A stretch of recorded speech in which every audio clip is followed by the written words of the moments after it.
Tas priekšnums, kas bija ar Mareku, pirmo reizi mūžā darīja kaut ko tādu uz skatuves. Tā bija tāda lieta, ko es nekad nebiju darījis. Līdz ar to man tas bija visinteresantākais priekšnums un vislielākais uztraukums man bija tajā priekšnumā. Izlikties un aizmirst vai frāzes. Īstenībā man tā meitene apstulbināja. Es domāju, ka tā ir īsta meitene no publikas. Man baigi patīk. Grūtākais bija sveši Mārtiņa, kad esmu pieradusi vienmēr vienu pārstrādi dzied bekus. Un es vienmēr pieradusi, ja solists jauc, es viņam līdzi jaucu dziedu. Nu jā, tieši tā arī ir, jā. Par bekvokālu tā, kas man te dziedāja, tad Kristaps dziedāja, Made dziedāja, Ivars, Laima dziedāja. Tad galvenais ir solists, kas ir priekšā. Tāpēc ir mēģinājumi, jums ir jāklausās frāzējums. Kas ir frāzējums, jā?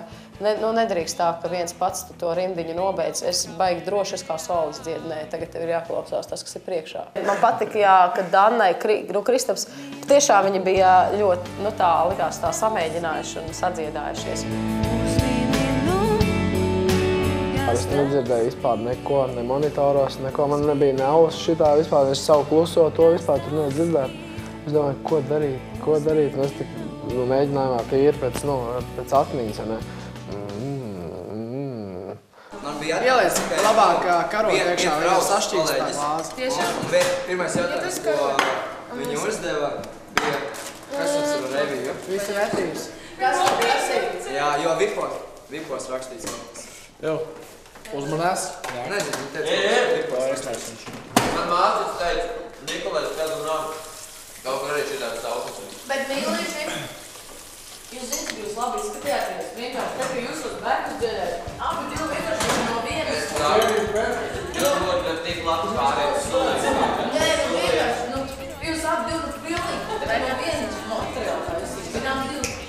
Un rīktīgi jau vienu. Jūs šis būtu labi pārējais. Esmu šad tad piedziedājis bekus, bet nē, es bekvokālis bijis. Un kāda bija šī pieredze? Interesanti. Cevišķi tad, ja mēģinājumā Kristaps tā tikai tēlo, ka viņš man sit, ka viņš man svetēs tūlīt, tad īstajā koncertā viņam esot skaņu operators pateica, ja sit, te jau sit. Un viņš kā man iebalies, es biju šokā. Es nezināju, kā man reaģēt. Nē, es iešu un tur smaidīšu, man vajag, dari man vēl tā, dari man tā. Bet tas bija baigais šoks. Es biju dosmīgi tajā brīdī, jo riktīgi sāpēja. Viņš man tā riktīgi paņēma un iesita. Tad bija vodu, jā? Bija vodu. Man patika tā vieta ar Leodi, ar to vodu. Bet es tikai nesapratu, vai viņi parādīja to vodu vai nē.